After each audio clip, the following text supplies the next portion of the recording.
Bonjour à tous, ravi de vous retrouver sur Public Sénat. Place ce matin aux travaux de la commission d'enquête sur les autorités administratives indépendantes. Une commission d'enquête qui a été créée à l'initiative du groupe RDSE et qui a pour rapporteur le président de ce même groupe, Jacques Mézard. Objectif de cette commission d'enquête, auditionner de façon exhaustive toutes les autorités administratives indépendantes existant en France. Elles sont environ une quarantaine. Également, voir si ces autorités qui ont acquis un rôle central dans notre dispositif institutionnel n'ont justement pas trop de pouvoir, cela au détriment notamment des pouvoirs exécutifs ou législatif. Place ce matin à une audition qui s'est tenue la semaine dernière au Sénat, l'audition de représentants de l'autorité de contrôle des nuisances aéroportuaires, une autorité qui a un pouvoir d'avis mais aussi de sanction sur les 12 principaux aéroports français. Avant le 1er novembre 2010, ce pouvoir s'étendait avant tout aux nuisances sonores, mais depuis la loi Grenelle de 2010, ce pouvoir s'est étendu notamment à la pollution atmosphérique autour et sur ces aéroports. Tout de suite donc, retour à cette audition. Je crois qu'il y a eu déjà plusieurs travaux sur les autorités administratives indépendantes, mais je crois que c'est la première fois que nous sommes invités en tant que tels à cette occasion. Alors vous l'avez dit, l'autorité a été créée en 1999, au départ avec uniquement des compétences en matière de nuisances sonores, et en 2010, ces compétences ont été étendues aux autres pollutions liées à l'activité aéroportuaire, et en outre, il faut le préciser peut-être aussi, à l'ensemble de la procédure de sanction qui autrefois était en partie seulement de la compétence de la CNUSA. Alors d'abord peut-être quelques mots sur la composition et le fonctionnement avant de passer à ses prérogatives. Alors l'autorité, vous l'avez dit, est composée de 10 membres, un président et 2 membres nommés respectivement par le président de l'Assemblée nationale et par le président du Sénat. Et 7 autres membres sont nommés par des ministres qui sont compétents dans ces secteurs-là, c'est-à-dire santé, environnement et aviation, en raison de leurs compétences en matière d'environnement, de santé et de transport aérien. Pour prendre quelques exemples, je ne vais pas le faire pour l'ensemble des 7 membres, mais il y a un psychiatre spécialisé dans les effets du bruit, psychanalyste, pardon, excusez-moi, spécialiste des effets du bruit, un ancien pilote, un médecin spécialiste du sommeil, un ancien directeur du département acoustique du Centre scientifique et technique du bâtiment, le CSTB, responsable du pôle modélisation à l'INERIS, qui est par ailleurs président d'un programme à l'ONU. Donc ce sont essentiellement des techniciens, au sens par opposition à des fonctionnaires un peu généralistes, ce sont des experts dans leur matière. Le mandat des membres, de tous les membres, est de 6 ans. Il ne peut pas être renouvelé. Il n'est pas non plus révocable. Il peut y avoir évidemment des démissions et on peut mettre fin aux fonctions des membres en cas d'empêchement, et notamment lorsqu'il y a un manquement volontaire ou non à l'impartialité et à l'indépendance. C'est l'hypothèse de personnes qui ont, puisque justement ce cas est précisé par le texte, qui ont des rapports avec l'activité aérienne, aéroports, compagnies aériennes, ou même qui sont simplement riverains ou élus. Donc il y a une indépendance très bien assurée des membres de l'autorité, et en plus ils prêtent serment sur leur indépendance. Alors, le mandat des membres, je vous l'ai dit, est de 6 ans. Ils sont renouvelés par moitié tous les 3 ans, de manière à ce qu'il y ait toujours un espèce de chevauchement et pas de risque de carence de présence des membres en question. Ils ne peuvent délibérer que si 5 membres au moins sont présents. Une particularité, je crois, de la CNUSA, c'est qu'outre les membres du collège de la CNUSA, qui sont les membres de l'autorité en tant que telle, lorsque la CNUSA exerce son pouvoir de sanction, elle bénéficie du concours de 7 membres associés, qui représentent, à raison de 2, les professions aéronautiques, 2, les associations de riverains, 1 représentant d'associations de protection de l'environnement, 1 représentant d'activités riveraines des aéroports impactés et 1 représentant du ministre chargé de l'aviation civile. Donc là, vous voyez, par opposition aux précédents qui sont les membres de l'autorité, nous avons des personnes qui, eux, sont nécessairement en lien avec les activités concernées. Ils participent aux questions, aux auditions des personnes pour lesquelles une sanction est envisagée. Ils posent des questions, ils font des propositions, mais ils ne délibèrent pas sur la sanction. c'est toujours l'autorité en tant que telle qui a cette charge seule. Et ils apportent évidemment leur éclairage, souvent très pertinent, sur les situations rencontrées. L'autorité est assistée d'un service. Il y a 11 agents placés sous l'autorité du président de la CNUSA. 3 d'entre eux, dont le secrétaire général, sont des fonctionnaires détachés, et tous les autres ont été recrutés directement par contrat par l'autorité. Tous sont évidemment tenus au secret professionnel à raison de leur fonction, c'est prévu expressément par le texte. Alors quels sont les pouvoirs de la CNUSA? Souvent on classe les autorités administratives indépendantes selon qu'il y a un pouvoir de sanction, régulation ou autre. On peut dire que l'ensemble des compétences qui relèvent des autorités administratives indépendantes sont exercées par la CNUSA. Je précise d'abord, pour que ce soit un peu plus clair par la suite, qu'il y a 2 catégories d'aéroports pour nous. Il y a les aéroports dits ACNUSés, ce sont ceux qui sont définis par la loi comme tels, en quelque sorte, à raison du trafic qu'ils connaissent. Plus de 20 000 mouvements d'avions de plus de 20 tonnes. Il y a 11 aéroports qui remplissent ces conditions en France actuellement, et il y en a un qui ne les remplit pas, mais à raison de sa situation particulière, il y a un texte spécial, c'est le Bourget, puisqu'il est en chevauchement avec Roissy et on ne peut pas l'isoler. Donc en fait, il y a 12 aéroports ACNUSés et les autres ne sont pas dans la même situation, et donc les pouvoirs de la CNUSA ne sont pas aussi étendus pour d'autres. Pour les 12 que je viens d'indiquer, donc les aéroports ACNUSés, l'autorité a un pouvoir décisionnel sur un certain nombre de choses, notamment sur les mesures à mettre en œuvre, sur l'installation des éléments de mesure et sur les indicateurs. Pour l'ensemble des aéroports, on émet un avis, on a un pouvoir consultatif. J'ai dit quelque chose qu'il ne fallait pas ?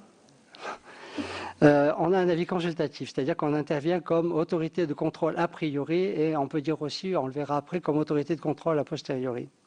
A priori parce que tous les projets de plans d'exposition au bruit ou de plans de gêne sonore doivent être soumis à l'autorité préalablement.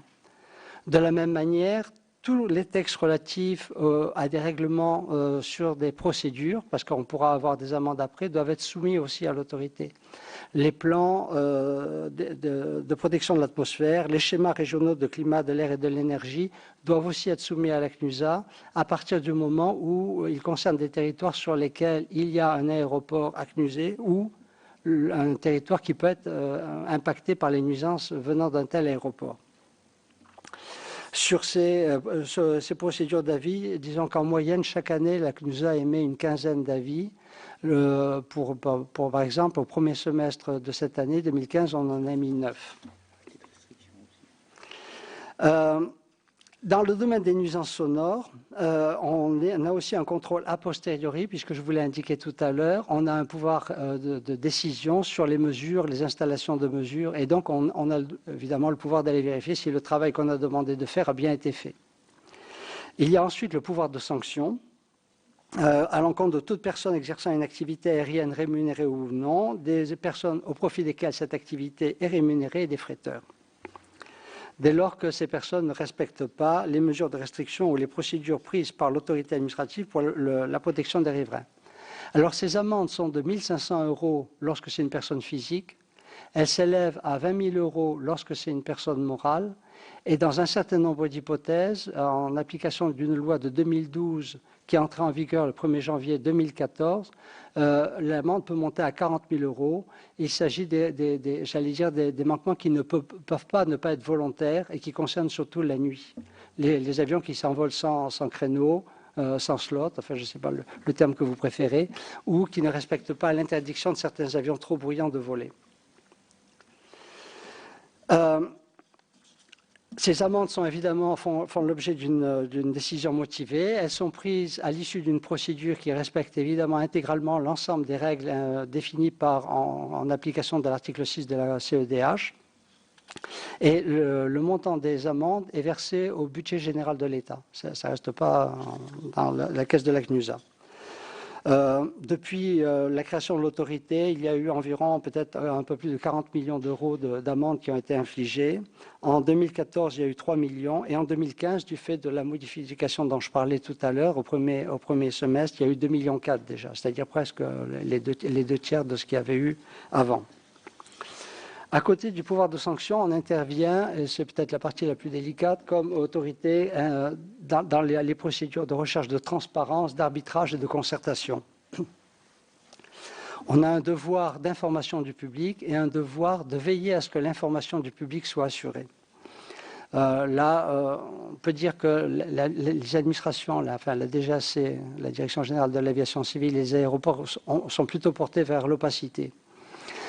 Et donc l'opacité, c'est-à-dire l'information ne passe pas très facilement. Et on a un peu de mal à obtenir que cette information passe vis-à-vis des personnes. Si vous avez un gadget comme ça, vous l'ouvrez, vous avez le tracking, vous pouvez savoir quel avion passe. Mais c'est fait par une personne privée, c'est pas fiable, c'est pas très fiable.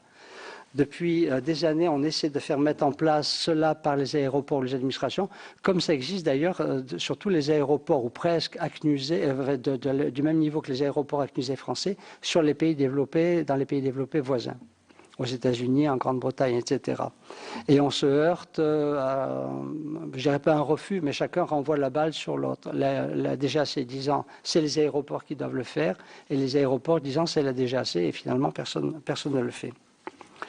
On veille aussi à ce que les personnes aient accès aux informations concernant les PGS ou les PEB, les plans d'exposition au bruit ou les plans de gêne sonore. On intervient aussi dans le cadre de la concertation, notamment travail de médiation ou de dialogue. La CNUSA est à l'origine de la charte qui est en vigueur à Cannes. J'ai été sollicité pour intervenir à Bron puisqu'il y avait des problèmes pour rédiger la charte, et ces échanges font que soit on intervient en amont, soit on n'intervient pas dedans pour faire respecter la charte lorsqu'elle a été adoptée. Dernière mission, si je puis dire, c'est les recommandations. C'est d'ailleurs la première qui est envisagée par le Code des transports au titre des missions de la CNUSA. La CNUSA, sur son initiative, à la demande d'un ministre, d'une commission consultative ou d'une commune ou d'un établissement public de coopération intercommunale établi dans une zone impactée par un aéroport, peut faire des recommandations en toute matière. Alors si vous essayez de faire la liste des matières, vous voyez qu'il n'y en a que 3 finalement. Et il y a l'origine de la nuisance, c'est-à-dire les avions. Il y a ensuite les procédures, que ce soit au sol ou en l'air. Et il y a enfin les conditions et modalités d'utilisation des sols. Il va de soi que pour l'origine de la nuisance, c'est-à-dire les avions, l'autorité n'intervient pas tellement parce que c'est fondamentalement des questions techniques. Et puis il y a déjà pas mal de pression au niveau international et au niveau national. Je dirais qu'on n'a pas trop notre place. On intervient beaucoup plus au niveau des procédures, notamment éviter de survoler des communes ou des régions un peu particulières. Là, on a un devoir constant et on intervient beaucoup. Il y a toujours la sécurité, mais la CNUSA a un rôle important en la matière. Et enfin, sur les conditions et modalités d'utilisation des territoires, on est dans une situation où, vous le savez, la population augmente, les demandes de logement augmentent et le trafic aérien augmente aussi. On prévoit un doublement pour 2030, donc il y aura nécessairement de plus en plus de confrontations entre ces populations et ces aéroports. Dans mon souvenir, en 2003, je crois, la CNUSA considérait qu'il y avait environ 2 millions de personnes qui étaient survolées en région parisienne à une altitude inférieure à 2000 mètres, qui est quand même pas très haut. On peut considérer aujourd'hui qu'on est à 4 ou 5 millions pour l'enfance entière au même niveau de survol. Ce qui veut dire qu'il y a beaucoup plus de gens qui sont impactés. Alors les moyens dont on dispose, eh bien, on a des moyens d'investigation. Peut-être que je ne vais pas trop rester sur ces questions-là. On a les moyens d'investigation. Donc je n'en parlerai peut-être pas trop. On a un rapport annuel. On essaie de sortir ce rapport le plus rapidement possible, dans lequel on a à la fois l'état de nos travaux, de nos recherches, de nos investigations, nos recommandations. Je précise que l'administration doit répondre dans les 6 mois à nos recommandations, et j'ai obtenu de Patrick Gandier, le directeur général de l'aviation civile, que ces réponses, qui n'était pas le cas avant, soient 1, écrites et 2, motivées. Pour qu'on puisse éventuellement dire pourquoi on n'est pas d'accord avec la décision de ne pas suivre nos recommandations. Et après, bon, il y a aussi le problème du budget, mais ça, je n'ose pas trop en parler, parce que sinon, je serais presque obligé de demander des sous.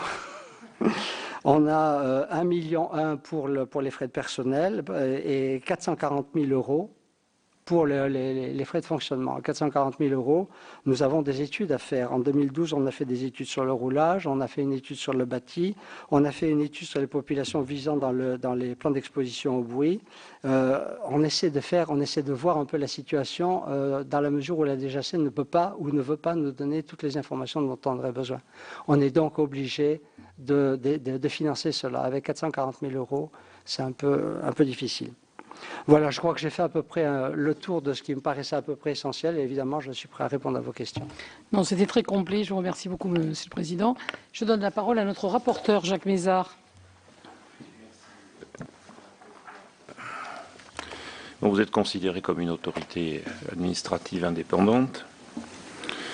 Alors, selon vous, quelle est la mission qui justifierait ce statut d'indépendance et de qui devez-vous être indépendant?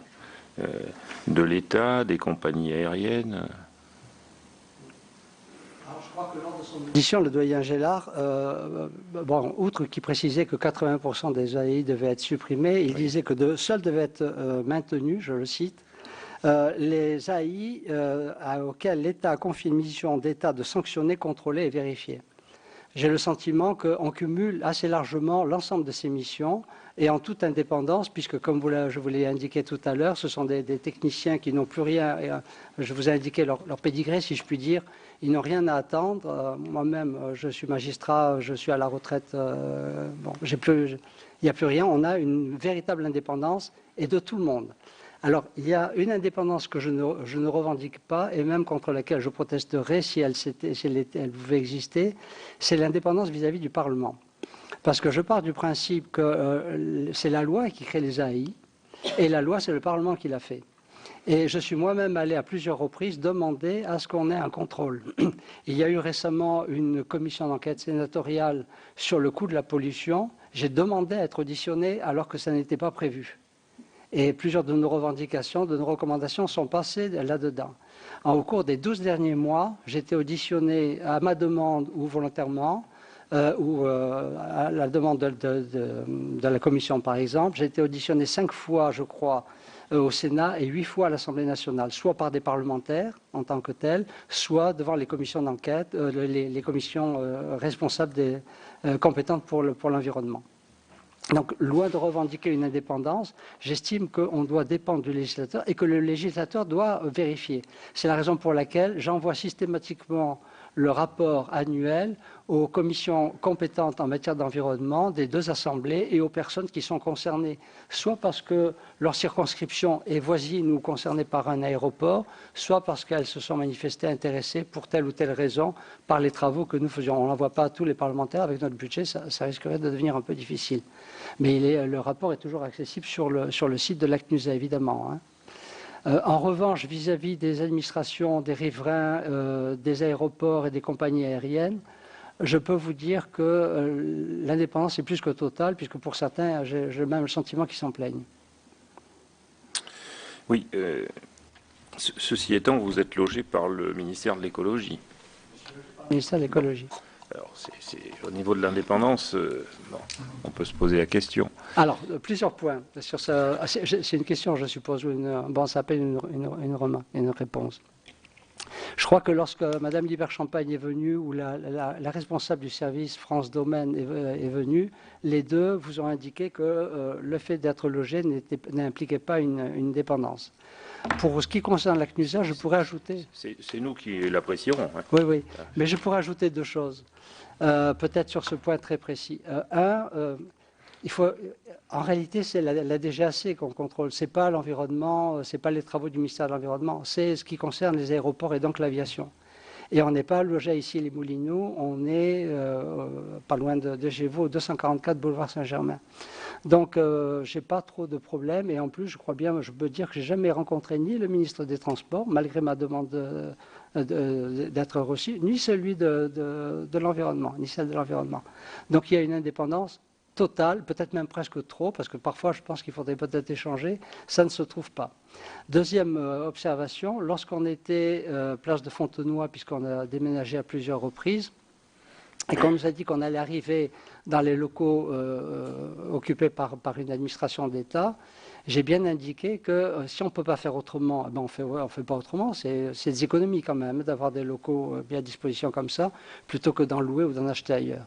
Mais que je souhaitais que, comment dire, territorialement, presque symboliquement, il y ait une indépendance. Et c'est le cas, on est logé dans quelque chose qui est spécifique, un étage spécifique à la CNUSA.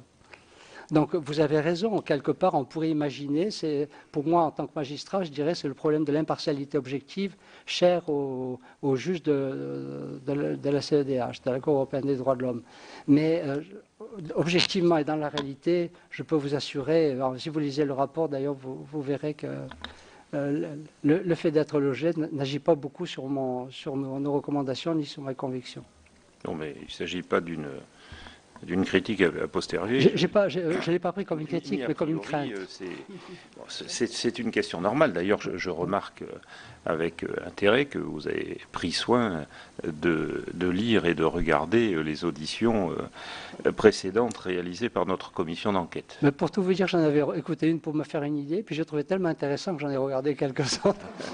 Non, mais c'est vrai, c'était extrêmement intéressant, indépendamment du problème de la CNUSA.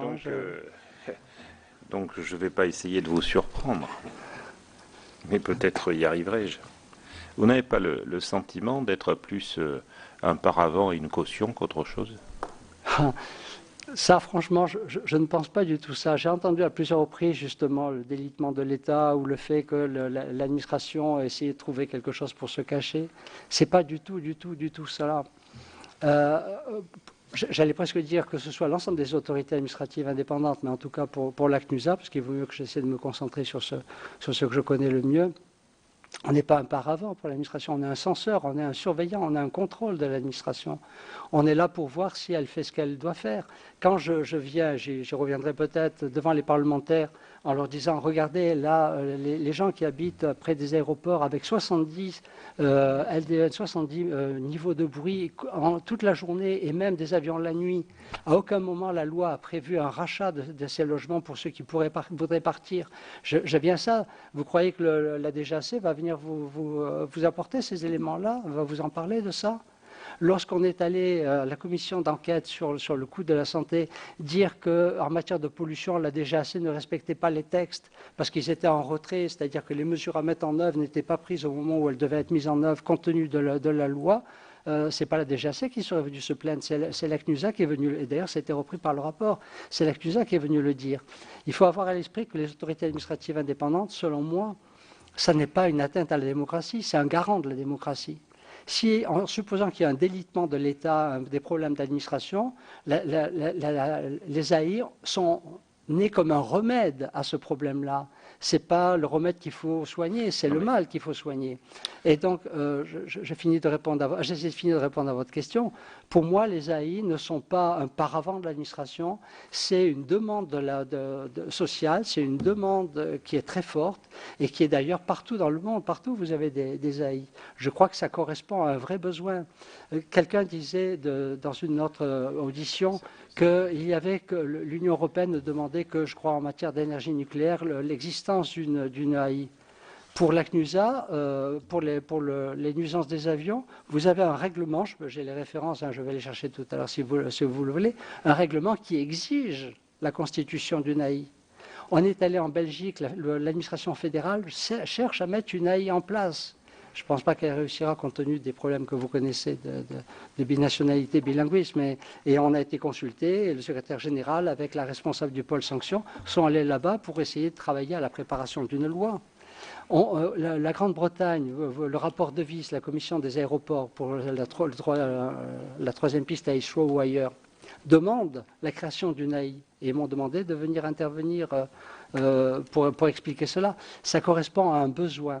Peut-être qu'il y a des problèmes d'administration. Personnellement, je trouve que la DGAC est une très bonne administration, de la même manière que lorsque j'étais magistrat fiscaliste, je trouvais que l'administration fiscale était une extraordinaire administration. Je ne mets pas en question, je ne pense pas qu'il y ait un délitement de l'État. Je pense qu'il y a un besoin du fait d'une complexification, du fait de problèmes de rouage, pourquoi pas. On n'est pas un paravent de l'État, on est un contrôle qui vient après rendre compte au Parlement pour lui dire voilà ce qu'on a vu qui n'allait pas, pour que le Parlement éventuellement intervienne et réagisse. Ça n'est pas, c'est pas quelque chose, enfin c'est pas.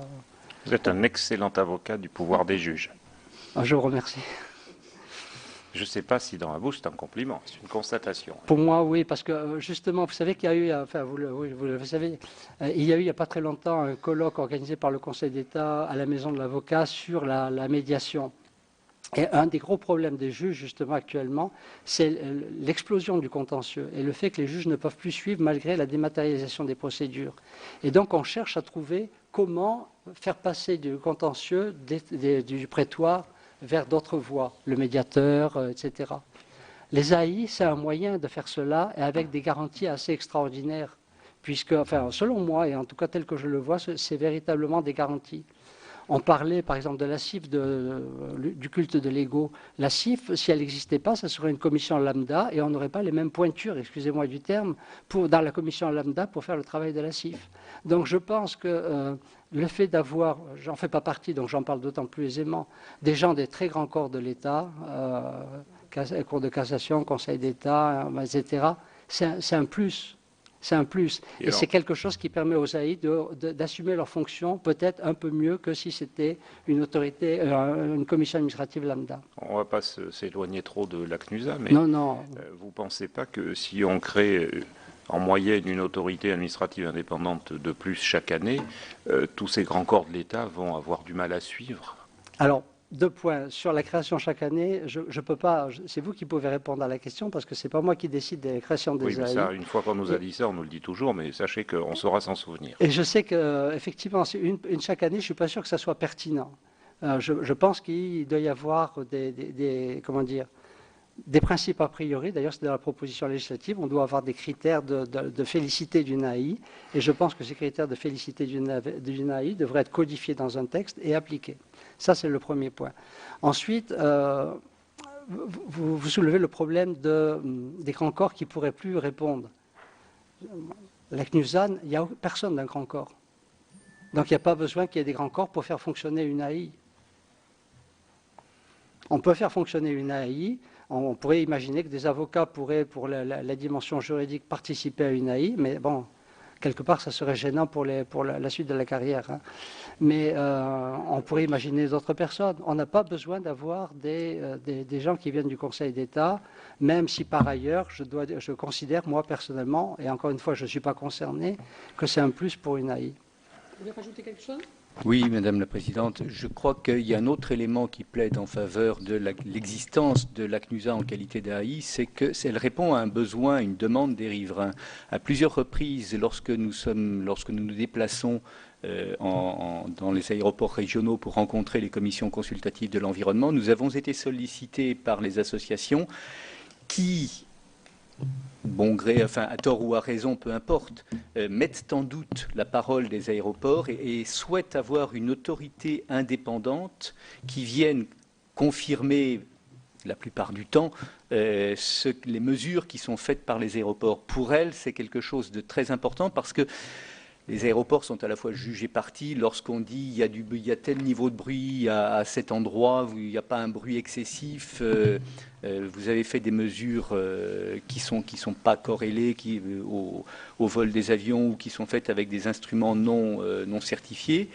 Le fait que la CNUSA, qui ne dépend de personne, vienne et dise voilà, je certifie que le niveau de bruit à cet endroit est tel et que en conséquence vous pouvez ou vous ne pouvez pas vous plaindre, c'est quelque chose de très important pour eux et je crois que l'existence de ce pouvoir complètement indépendant des autres autorités, que ce soit la DGAC, les aéroports ou qui que ce soit d'autre, les compagnies aériennes bien entendu, c'est quelque chose d'essentiel. C'est pour ça que je vous disais tout à l'heure que pour les aéroports avec musées où la pression sociale est très forte, on a des pouvoirs en matière de décision de mesure ou de plan d'installation. Ce que disait M. Gérard Hédé est très pertinent. Nous allons à plusieurs reprises à la demande soit des élus locaux ou nationaux d'ailleurs, soit des associations de riverains sur place pour voir les problèmes qui peuvent être résolus.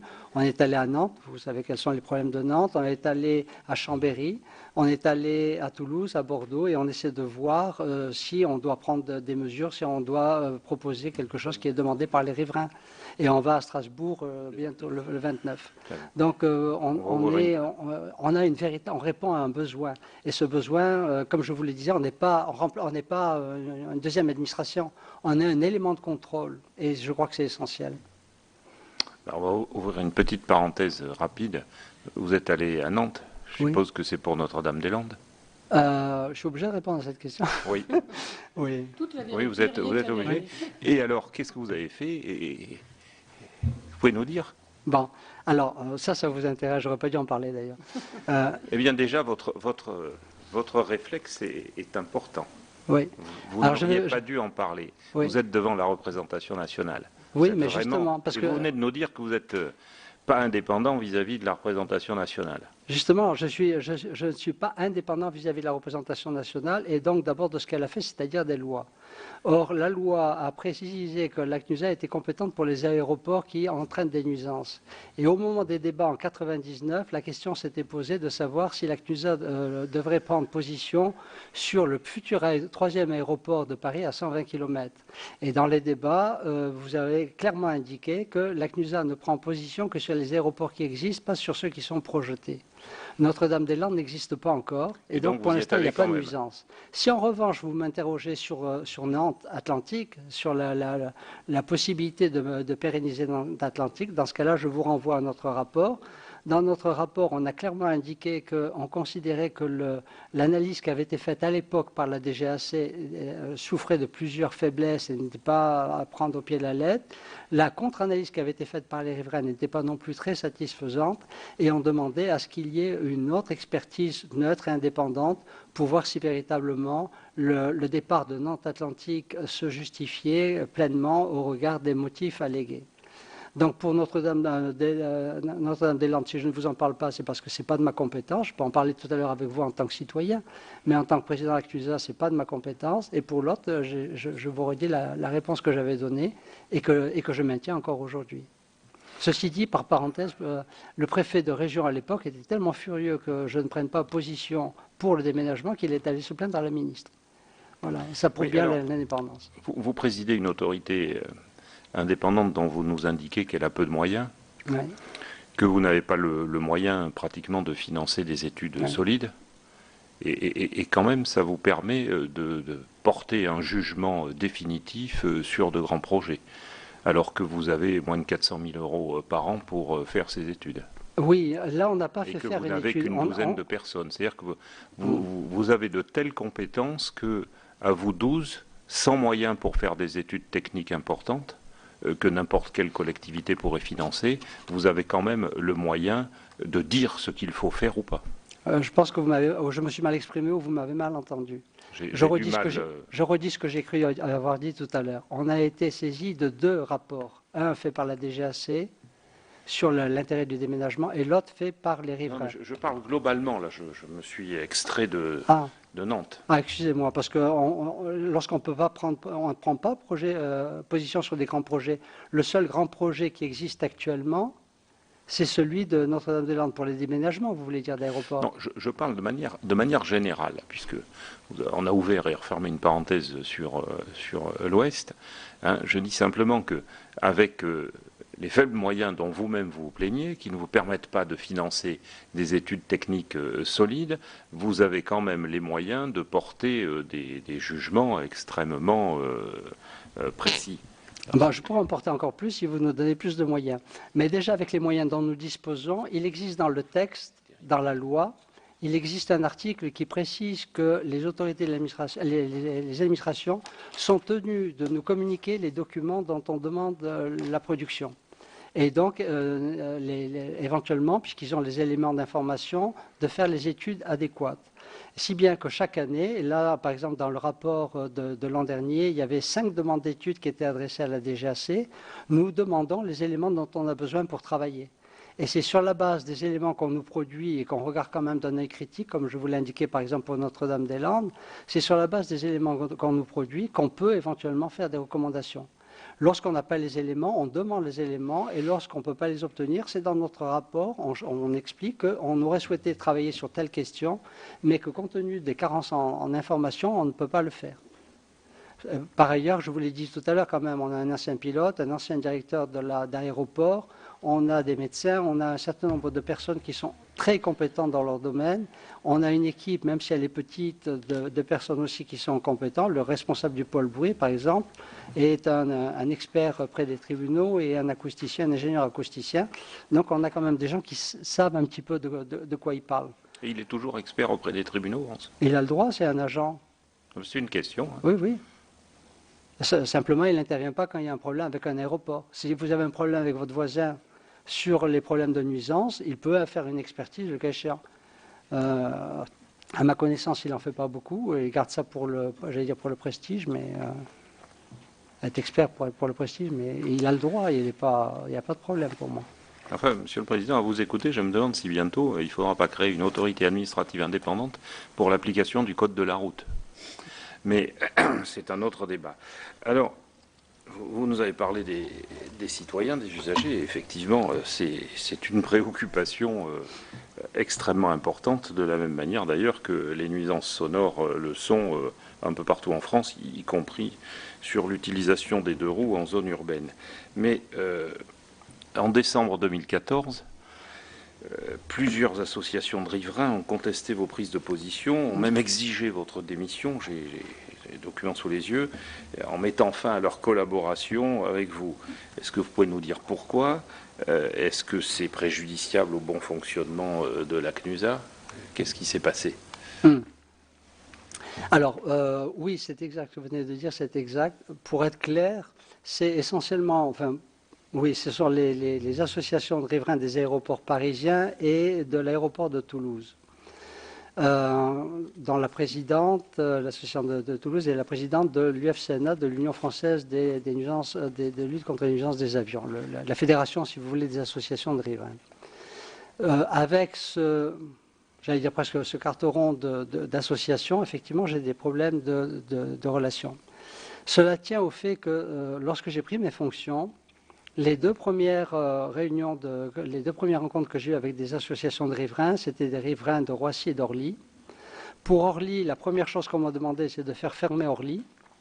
Et pour Roissy, c'est d'arrêter les avions la nuit. Et j'ai expliqué que lorsqu'on prend des positions aussi extrêmes, il est très difficile d'obtenir quelque chose en regard. Il va de soi qu'à partir du moment où vous demandez trop, en face, on se ferme comme une coquille et il vaut mieux essayer d'évoluer. Et cette position, qui a été réaffirmée d'ailleurs tout récemment, il y avait un colloque organisé par Ville et Aéroport il n'y a pas très longtemps à la Maison de la Chimie, c'est ça, hein, a été rappelée à nouveau par la présidente de l'UFCNA qui demandait la fermeture d'Orly. On est dans une situation où il y a des demandes excessives et la CNUSA, c'est une autorité administrative. Elle est peut-être indépendante, mais c'est une autorité administrative. Et donc, elle doit, lorsqu'elle fait des recommandations, avoir pour ligne d'horizon l'intérêt général. Et l'intérêt général ne passe pas par l'adoption de positions aussi extrêmes. On n'est plus, enfin en tout cas sous ma présidence, je crois que c'est le cas, on n'est pas dans l'hypothèse où la CNUSA intervient un peu comme un Zorro contre le vilain shérif qui serait la DGAC et qui ne lutte pas contre les bandits qui seraient les compagnies aériennes et les aéroports. C'est pas du tout ça, on est dans un monde dans lequel il y a des gens qui travaillent, qui essaient de faire leur boulot et la CNUSA est là pour essayer de voir comment faire valoir l'intérêt général ou en tout cas une certaine lecture de l'intérêt général. Donc effectivement, avec quelques-uns, je dis bien quelques-uns, les relations ne sont pas excellentes. Mais comme je vous l'ai indiqué tout à l'heure, je ne savais pas que vous poseriez cette question. On a été à la demande d'associations de riverains à Bordeaux, à Chambéry ou ailleurs. Et là, j'irai à Strasbourg bientôt à la demande d'associations de riverains. Ce sont les associations de riverains de Bron qui m'ont demandé d'intervenir pour la réalisation d'une charte. Dans l'ensemble, Je crois, dans l'ensemble, j'ai d'assez bonnes relations parce que la plupart des riverains ont conscience que les aéroports, c'est une richesse pour leur région. Et ce qu'ils veulent, ce n'est pas la disparition, ce n'est pas même le freinage, mais c'est essayer de voir comment réduire les nuisances qui sont liées à l'activité aéroportuaire, ce à quoi moi je m'engage à travailler, évidemment, c'est ma mission. Donc voilà pour, je pense que je ne sais pas si j'ai répondu à votre satisfaction à la question. C'est véritablement une question très très particulière et dans l'ensemble, je crois, avoir de bonnes relations. Vous avez recours à un prestataire extérieur pour une assistance juridique. Oui. Quel est ce prestataire? À quoi sert-il? Je pourrais essayer de faire les recours moi-même quand on a des recours, mais vous savez, quand on a des sanctions, parfois les sanctions sont contestées. Avant que j'arrive, il y avait un agent aussi qui avait été, qu'on avait licencié, je crois. Et donc, soit c'est le président de la CNUSA qui n'est pas forcément un juriste. Le premier président de la CNUSA avait été un élu à l'Assemblée nationale. Après, il était, je crois, élu local. La deuxième était une juriste. C'était une de mes collègues, magistrate, présidente comme moi, de tribunal administratif. Mais le prochain ne sera peut-être pas un magistrat. Donc il vaut mieux quand même avoir un prestataire extérieur qui peut éventuellement apporter sa caution sur certaines analyses. On a demandé par exemple d'analyser la procédure. Est-ce que les renotifications pouvaient être le fait de la CNUSA ou est-ce que ça devait être la DGAC pour prendre des exemples? Mais c'est quoi? C'est un cabinet extérieur? Oui, on a passé un marché comme on doit le faire, c'est un cabinet extérieur. C'est un cabinet d'avocats? Oui, bien sûr. Et vous avez beaucoup de recours? Non, pas tellement. En fait, on en a eu... On pourrait dire 3. Un, c'est une compagnie aérienne polonaise, Anterrair, qui ne respecte pas l'interdiction des avions très bruyants. Et là, quelle est la somme, Eric? Je ne me rappelle plus, c'est énorme. Plus d'1 million, je crois. Plus d'1 million. Et bon. Sur 80 dossiers, je crois. C'est une très très grosse affaire, mais c'est un requérant. Et les autres, c'est pour Nice, avec des petits problèmes. Pour l'instant. Anterrair, il y avait un premier juge à Théâtre Paris qui avait jugé que Anterrair avait raison. Le deuxième a jugé qu'il avait tort. Et donc pour le premier, on est allé en appel. Et voilà, je n'ai pas d'autres éléments pour l'instant. J'espère qu'on va gagner parce que je crois que jamais, en tout cas en ce qui me concerne, jamais j'aurais infligé une amende si j'avais considéré qu'elle n'était pas due. Oui. Je ne suis pas fou quand même. Vous avez aussi recours à un prestataire extérieur pour une assistance dans les relations avec les élus. Oui. Alors, est-ce que cette prestation se justifie pour une AI? Pour une AI aussi petite que la CNUSA et aussi peu connue, je dirais qu'elle est... Quel est le but? Quel est le but? C'est de nous expliquer tout l'intérêt de la CNUSA. Vous êtes excellent dans ce rôle-là. Non, en réalité, elle ne fait pas ça. Je crois que mon prédécesseur avait pris la décision de passer par ce type de courroie pour accéder au Parlement. Et moi-même, je suis magistrat, je ne suis pas un homme politique. Je n'ai jamais fait de politique, je n'y connais strictement rien et je n'ai pas de relation particulière avec des élus. Même pas avec les élus de ma commune. Si, avec mon maire quand même, je le connais un peu, mais j'ai pas trop de... C'est pas mon truc. Mon truc, c'est les dossiers juridiques. Et donc, je n'ai pas de maîtrise sur ces points-là. Et lorsque je pense qu'il serait intéressant de rencontrer un élu sur des propositions qu'on veut faire, par exemple sur la péréquation des ressources à haut niveau des zones impactées par les aéroports pour aider les communes les plus faibles, je ne suis pas, moi, capable de savoir qui il faudra aller voir et avec quel intérêt. Donc c'est une économie pour la société de passer par quelqu'un qui connaît le Parlement pour qu'il prenne des rendez-vous. Ce n'est pas lui qui va aller à ma place. Bon, il faut que je dise à mes collègues quand même quelque chose, à mon tour de dire la vérité, toute la vérité. Je viens d'être nommé par le président du Sénat le 11 mai dernier au sein de votre AI. Voilà. Je viens d'avoir cette vérification à l'instant. Mais je n'ai pas siégé. Je ne vous ai pas encore rencontré, Monsieur le Président. Mais je suis étonné parce qu'il n'a pas fini son mandat, monsieur... Écoutez, moi, c'est une lettre du président du Sénat qui m'a nommé le 11 mai dernier. Parce que normalement, ils sont nommés pour 6 ans et Manuel Perianès est arrivé. Bon, il avait des problèmes de santé, peut-être qu'il a Donc démissionné. on vérifiera ce point, mais Parce qu'on ne peut pas le démissionner, hein, comme Voilà. je l'ai indiqué. Mais je préférais le dire là parce que sinon ça n'aurait pas de sens. Ben, écoutez, ça serait vraiment avec plaisir. Écoutez, je vais m'intéresser encore plus à vous. Monsieur J'avais le cru Président, comprendre que vous aviez été fiscaliste et comme justement on parlait de péréquation, ça peut m'intéresser. Oui, mais je suis surtout le rapporteur spécial des transports terrestres, normalement. En plus, Mais donc, c'est les ouais. transports terrestres à la Commission des Finances. Monsieur le questeur a demandé la parole, et puis Pierre-Yves Colomba aussi, si le rapporteur le permet. Merci Madame la Présidente. Oui, deux questions presque de principe. Vous avez dit, Monsieur le Président, tout à l'heure que vous étiez autorité de contrôle a priori et a posteriori. Donc a priori plutôt dans le Conseil et a posteriori. Est-ce que vous pensez qu'une même autorité, une même structure peut être à la fois conseil et contrôle? Donc ça, c'est le premier point. Et le deuxième point, je rebondis sur l'intervention de notre présidente. C'est une question plus générale que je me pose. Vous avez dit, et nous y sommes sensibles, que vous pensiez que le seul contrôle que vous pouviez effectivement supporter, c'était le contrôle du Parlement. Et donc, naturellement, nous y sommes extrêmement sensibles. Maintenant, nous souhaitons savoir comment nous pouvons en réalité réellement exercer ces contrôles sur les autorités administratives indépendantes.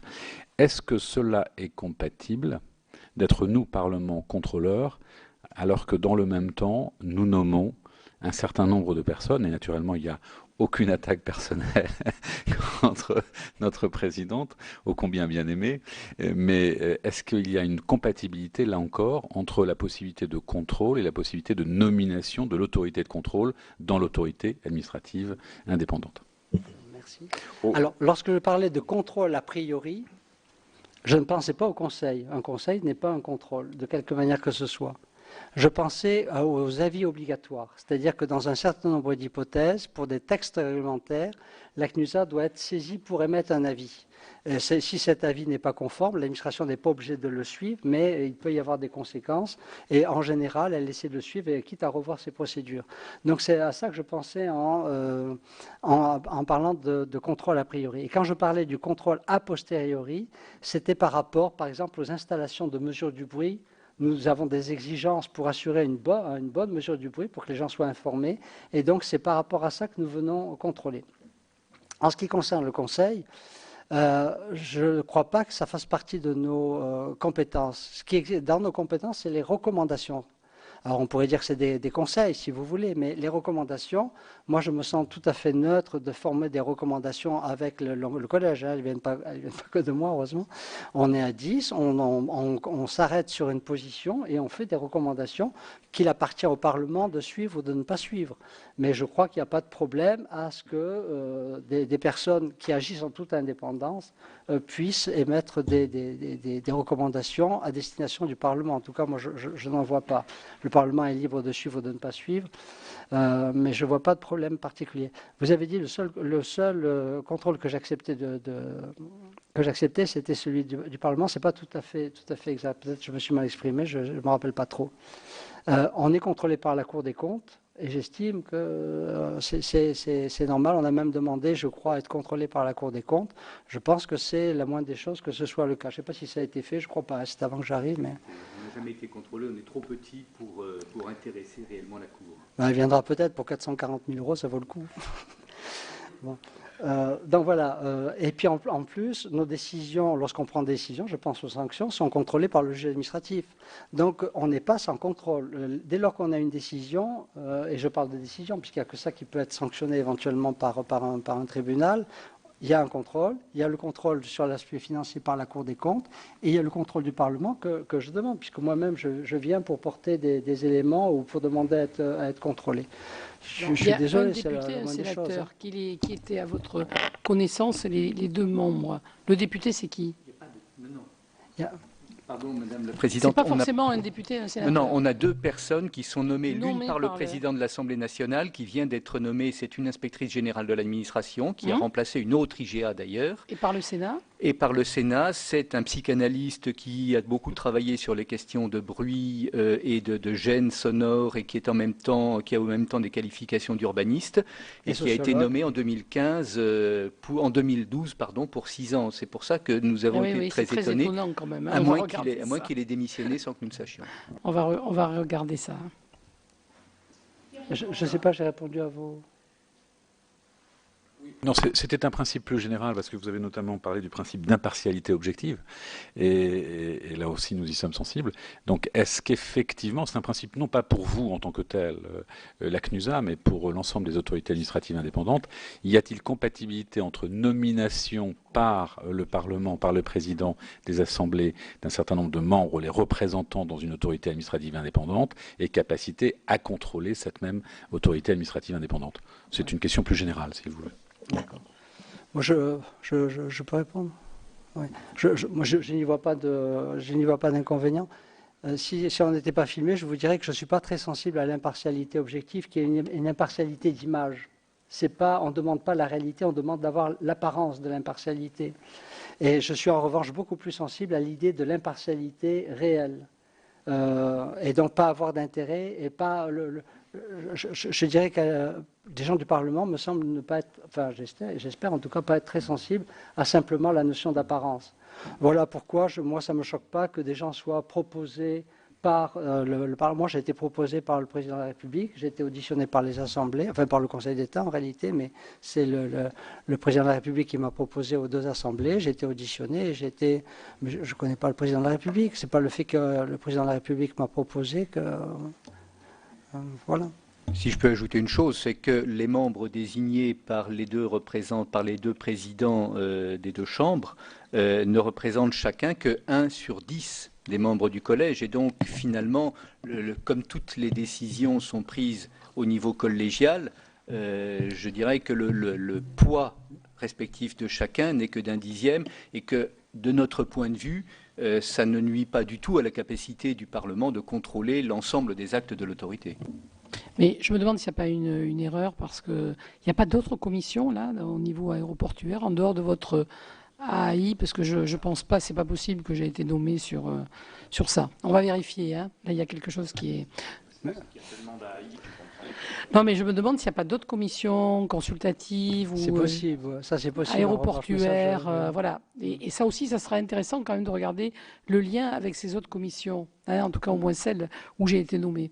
Pierre-Yves Colomba. Bien, Monsieur le Président, j'aurais deux questions, moi aussi. Une qui touche à votre commission et l'autre à votre autorité, et une autre plus générale.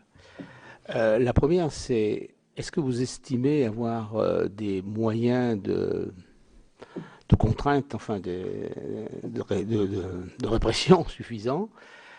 Il se dit, alors vous me direz si c'est une légende urbaine, qu'un certain nombre de compagnies ou d'aéroports préfèrent finalement payer éventuellement les amendes plutôt que de modifier leurs horaires, etc. Parce que de toute façon, quand ils font un calcul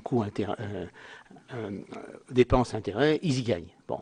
Alors vous me direz si c'est une légende urbaine ou pas, et si vous pensez avoir les outils suffisants pour exercer justement votre mission. La deuxième question plus générale, ce qui touche au point de l'indépendance, l'équité, enfin, etc., subjective, enfin, réelle ou subjective par rapport aux apparences. Moi, une chose m'a frappé dans toutes nos auditions, c'est que les gens qu'on reçoit en général considèrent que du fait que ce sont des juges, ils sont indépendants. Comme s'ils avaient reçu un Saint-Crème à un moment de... Ils sont indépendants. Ils sont arrivés là, ils n'ont pas fait une carrière particulière, ils n'aspirent à rien après, enfin, etc. Ils sont indépendants, parce qu'ils sont juges. J'aimerais avoir votre sentiment, là-dessus, parce que moi j'ai vu des personnes qui ont fait des carrières quand même suffisamment brillantes pour penser que quand même ils ont dû prendre quelques précautions. Donc voilà, est-ce que vous pensez que le seul fait d'être ou d'avoir été juge vous donne effectivement l'indépendance? C'est une question très générale. La question est simple, la réponse est compliquée, je crois. Alors d'abord sur la légende urbaine. Non, ça n'est pas une légende urbaine. C'est la réalité. Ils préfèrent dans certains cas payer que de ne pas décoller. Et c'est la raison pour laquelle, quand j'ai pris mes fonctions en 2012, j'avais demandé à ce qu'on porte l'amende pour les vols de nuit notamment et la méconnaissance des chapitres, du volume de bruit des avions, qu'on la porte de 20 000 à 80 000 euros. La DGAC a fait un peu un freinage et c'est passé à 40 000 euros. Mais même à 40 000 euros, pour certains, ça peut ne pas être rédhibitoire. Ça peut ne pas être dissuasif. Et en outre, on a un petit problème quand même à mettre cette amende à 40 000 euros parce que les pilotes ont l'autorisation de décoller. Quand ils partent de Roissy, ils ont l'autorisation. Ils n'ont pas le slot, ils n'ont pas le créneau, ils ne devraient pas avoir la possibilité, mais le contrôle ne leur dit pas, il les laisse partir. Et donc pour un pilote étranger, à partir du moment où on vous dit oui, tu peux décoller, ça veut dire qu'il a l'autorisation. Donc on se retrouve dans une situation qui est très insatisfaisante, où on a une interdiction, et ceux qui ont l'information, ou qui devraient avoir l'information, ne la font pas passer au pilote pour qu'il ne décolle pas. Donc on ne peut pas coller un maximum à partir du moment où le pilote dit oui, mais moi on m'a donné l'autorisation et je ne savais pas que je ne pouvais pas.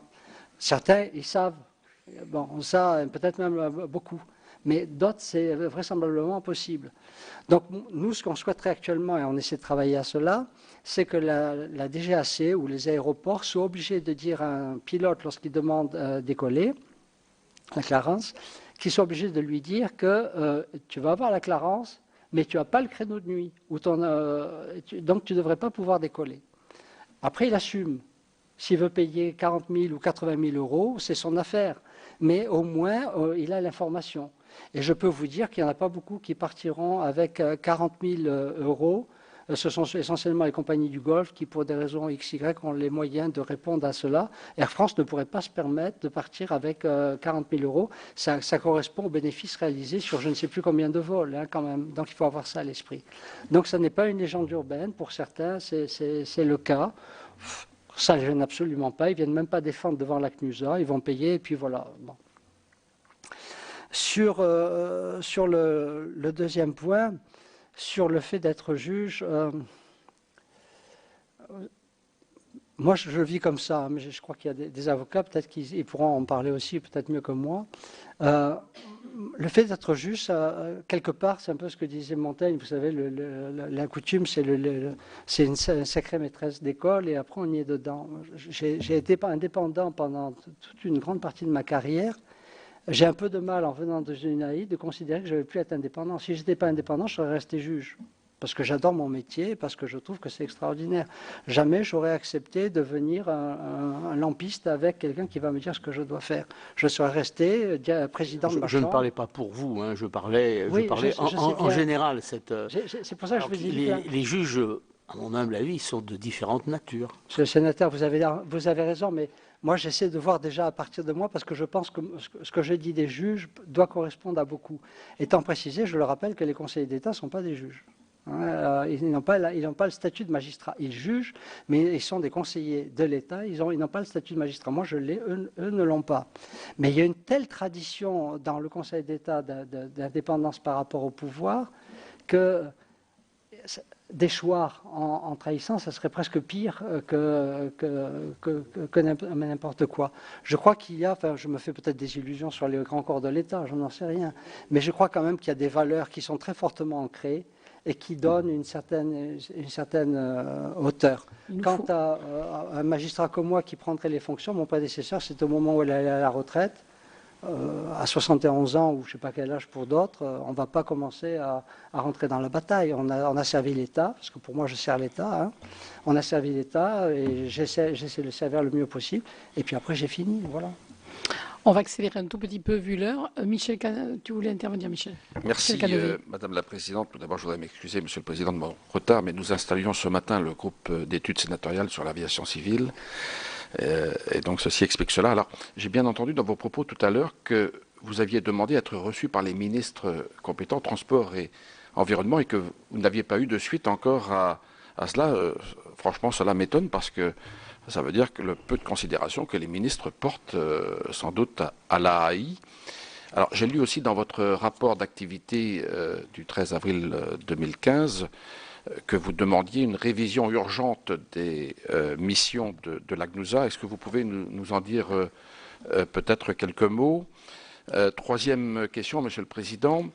Est-ce que vous estimez que la privatisation réalisée et à venir des aéroports est pour vous un élément positif, parce qu'il y aura des interlocuteurs différents de la seule administration d'État peut-être, ou un élément négatif dans votre mission?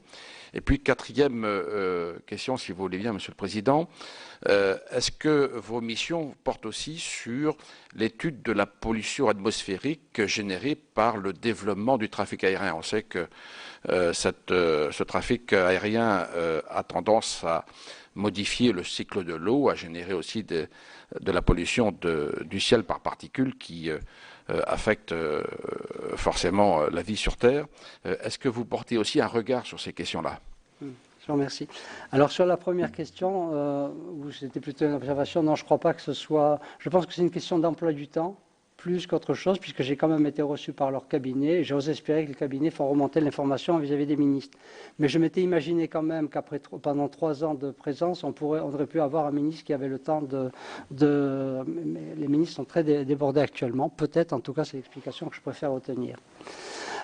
S'agissant des missions de la CNUSA, je ne demande pas un accroissement des missions de la CNUSA. Je demande simplement qu'on ait la possibilité d'ester en justice, parce que si on regardait la jurisprudence réellement pratiquée par le Conseil d'État, par exemple, je ne pourrais pas faire appel. Et je ne veux pas compter sur la DGAC pour faire appel des décisions qui annulent une sanction infligée à une compagnie aérienne. J'estime qu'il sera à peu près normal qu'on puisse, lorsqu'il y a des textes, des décisions qui sont prises contraires aux réglementations dont on doit assurer la pérennité, qu'on puisse éventuellement intervenir. Je crois d'ailleurs que dans le projet de loi, c'est prévu la possibilité d'intervenir au soutien éventuellement. Et j'avais fait passer justement une proposition en ce sens, avec autorisation d'ester en justice et éventuellement d'intervenir dans les litiges. Je crois que ça serait quelque chose de très utile. Pour le reste, on ne demande pas tellement un accroissement des compétences de la CNUSA. On demande surtout plus de considération pour les riverains sans pénaliser le transport aérien. Pour la dernière question que vous avez formulée sur l'étendue de nos compétences, alors je vous l'ai dit, enfin Madame la Présidente l'avait dit avant moi, en 2010, les compétences de la CNUSA ont été étendues à l'ensemble des pollutions liées à l'activité aéroportuaire. J'allais presque dire ça, c'est la théorie. La théorie, ça veut dire quoi? Ça veut dire que quand on regarde un aéroport, la pollution de l'air liée à un aéroport, compte tenu des mouvements de l'air, etc., ça s'arrête à peu près à 1000 mètres. Donc les gaz à effet de serre, des avions en vol, en route, on s'en occupe pas. On s'occupe de ce qui est lié aux riverains, donc relativement haut. Donc c'est une première limite. Une deuxième limite, on ne s'occupe pas de la pollution de l'air intérieur. On ne s'en occupe pas pour des raisons toutes simples. On l'a signalé, on l'a souligné même tout à l'heure, on a des moyens relativement limités. Or, ces pollutions intérieures font l'objet d'une surveillance constante, à la fois l'inspection du travail et puis d'autres organismes. Donc, ça ferait double emploi qu'on intervienne dans un secteur qui est déjà bien pris en considération. Ensuite, il y a les autres pollutions, notamment la pollution des eaux, la pollution des sols, qui effectivement doivent être envisagées. Là, on a passé un marché, j'avais fait faire une étude sur cette question-là pour savoir ce qui se faisait sur les aéroports et s'il y avait un contrôle ou non. L'étude fait apparaître que les administrations classiques d'État ont un contrôle très poussé, au contraire de ce qui existe pour l'air, ont un contrôle très poussé sur la pollution des sols et la pollution des eaux. Et par ailleurs, les mesures prises par les aéroports et qu'on peut contrôler sont relativement suffisantes. C'est la raison pour laquelle je n'ai pas demandé d'augmentation de mes effectifs. Je n'ai pas d'ingénieur spécialiste de ces questions-là. J'ai un ingénieur spécialiste de la pollution de l'air, un technicien spécialiste de la pollution de l'air, mais j'en ai pas pour l'air, pour la terre et pour l'eau. Et donc, on a décidé en collège que, compte tenu de l'intervention déjà très forte de l'État, on n'avait pas de besoin particulier pour nous. Alors maintenant, s'agissant de la privatisation des aéroports, vous me posez une colle. Parce que, je dirais a priori, comme ça, que si la privatisation, ce n'est pas des aéroports, mais c'est du capital des aéroports, en réalité, ça va modifier la gouvernance. Parce que quand on privatise, celui qui achète, c'est pour réaliser des bénéfices, ce n'est pas dans l'intérêt général. Donc je me dis que la privatisation doit avoir un impact d'abord sur la gouvernance et ensuite éventuellement sur la relation avec les riverains ou avec d'autres. Peut-être que la protection de l'environnement ne sera pas une priorité parce qu'en règle générale, ça a un coût et ça ne rapporte pas forcément beaucoup. Donc, pour ma part, je m'inquiète un peu de la privatisation, mais je ne peux pas vous donner une réponse claire sur cette question. On a prévu d'essayer d'organiser un colloque à le début de l'année prochaine avec les responsables d'aéroports qui ont déjà été privatisés, les représentants des riverains, etc., pour essayer d'avoir une espèce de naissance d'idées qui nous permettrait d'avoir un peu des idées claires. J'ai des préjugés, si vous voulez, en disant ça va entraîner peut-être ça risque d'entraîner une diminution de protection de l'environnement. Je n'ai pas d'éléments pour dire ça. Hein, mais je me dis que la privatisation, l'objet, c'est de faire des sous. C'est pas de protéger l'environnement. Donc je demande à voir, et je demande à voir ce qui peut être mis en œuvre pour éviter cette situation. Monsieur le rapporteur, un mot de conclusion? Oui. Une autre question? Oui, je conclurai. D'abord, je note que vous nous avez dit qu'il y a des aéroports qui laissent décoller des avions en sachant pertinemment qu'ils commettent une infraction. Oui. Bon. Et alors, ça vous paraît normal, ça? Pas du tout. Bon, non, moi, ça me paraît vraiment tout à fait anormal. Sinon, je ne me battrai pas pour que ça ne soit pas le cas. Mais je ne doute pas que vous vous battiez là-dessus, mais ça prouve quand même la limite de l'exercice. Parce que c'est quand même assez original qu'un aéroport, surtout quand c'est un établissement, plus pour certains encore sous contrôle public, laisse décoller des avions, sachant qu'ils commettent une infraction et qu'une autorité administrative indépendante dans la foulée mette des sanctions en nous disant on ne peut pas la mettre au maximum parce que le pilote il ne savait peut-être pas. On est quand même, vous me permettrez de vous le dire, dans un système qui confine à l'absurde. Bon. Pardon, vous me permettrez de corriger sur un petit point? Ce n'est pas l'aéroport qui laisse décoller, c'est la DGAC, ce sont les contrôleurs, c'est l'administration. Et quand je demande à l'administration de mettre en place des moyens d'information du contrôleur pour qu'il prévienne, on me dit que ça n'est pas possible. C'est-à-dire qu'en fait, on m'oppose des arguments techniques qui sont très difficiles à parer. Mais je compte bien réussir. Hein. Oui, mais il y a l'administration, il y a la DGAC, nous sommes d'accord, mais il y a aussi des aéroports qui connaissent, qui sont parfaitement au courant. Donc, c'est-à-dire que tout le monde, que ce soit l'aéroport, la DGAC, tout le monde est d'accord pour laisser décoller. Hein. Bon, enfin, en tout cas, connaît la situation. Donc c'est quand même assez original. Bon, ce qui me permet de démontrer quand même la limite de l'exercice. Simplement, un dernier point. C'est pas provocateur, mais vous nous avez répondu puisque nous sommes, vous savez, en pleine transparence. Nous sommes à une époque où on adore la transparence. En général, on l'aime pour les autres et pas pour soi. Vous nous avez répondu sur les rémunérations des membres du collège, qu'en ce qui vous concerne, c'était fixé par l'arrêté du 3 juillet 2000, la norme, je ne sais pas quoi, modifiée par l'arrêté du 12 novembre 2004 et l'arrêté du 6 juillet 2011, fixant la rémunération des fonctions de président et l'indemnisation des fonctions de membres de la CNUSA. Alors, en dehors de ces excellentes références, ça fait quoi ça? Ça fait, avec indemnité comprise, un peu moins de 8 000 €. C'est-à-dire moins que ce que je gagnerais en étant président dans une juridiction. Pas beaucoup, sinon je n'aurais pas pris. Mais vous n'êtes pas à la retraite? Non, je n'ai pas à la retraite.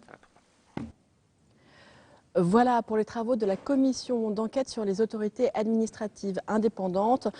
C'était une audition qui s'est tenue la semaine dernière au Sénat, celle de 2 représentants de l'autorité de contrôle des nuisances aéroportuaires.